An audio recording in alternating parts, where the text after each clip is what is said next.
आज आम्ही सपनाचा बर्थडे मस्त आमच्या हॉटेलवरती सेलिब्रेट केलेला आहे।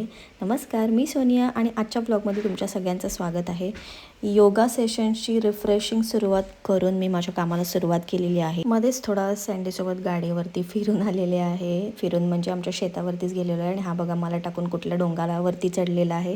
एनिवेज घरी येऊन परत एकदा मी माझ्या कामासाठी बसलेले आहे। काहीच तुम्हाला असं वाटत असेल की मी कुठेही फिरत असते, तर असं नाही आहे। मला जेव्हा पण असं मध्ये मध्ये कुठे जायचं असेल तर मी माझ्या सोबतच्या जे कोलेट्स आहेत त्यांना मी सांगूनच जाते। एनिवे संध्याकाळ झालेली आहे आणि आज ट्यूजडे असल्यामुळे नेहमीप्रमाणे आरतीला मी गेलेली आहे आणि त्याच्यानंतर मी पटापट रेडी झालेले आहे, कारण सपनाच्या वाढदिवसासाठी आम्हाला जायचं होतं।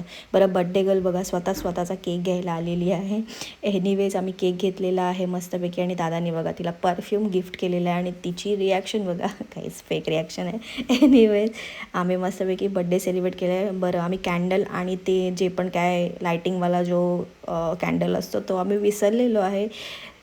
काय आता करणार, तर आम्ही तसंच बर्थडे मस्तपैकी सेलिब्रेट केलेला आहे आणि मस्तपैकी जेवलेलो आहोत। आज पहिल्यांदा आम्ही केकचा थोडा फ्लेवर वेगळा घेतला होता, पण मी टेस्टच नाही केला। एनिवेज आम्ही मस्तपैकी चिकन क्रिस्पी मागवलेली आहे, त्याच्यानंतर चिकन लॉलीपॉप खाल्लेले आहेत आणि जेवणासाठी चिकन कोल्हापुरी खूप स्पायसी मी करायला सांगितली होती स्पेशली, आणि मस्त बटर रोटी सोबत एन्जॉय केलेली आहे। त्याच्यानंतर ऑफकोर्स आईस्क्रीम तर खाणारच, ही मलाई मटकावाली आईस्क्रीम मला खूप जास्त आवडते आणि इथे बघा मम्मी दाखवत आहेत आईस्क्रीम खात आहेत। एनिवेज आम्ही मस्तपैकी एन्जॉय केलेलं आहे आणि आता संदेशला बाय बाय करायची वेळ आलेली आहे आणि त्याला बाय बाय करून आम्ही निघालेलो आहोत घरी जायला। घरी जाऊन मी थोडंसं काम माझं आवरलं आणि असा होता माझा आजचा दिवस। Bye guys.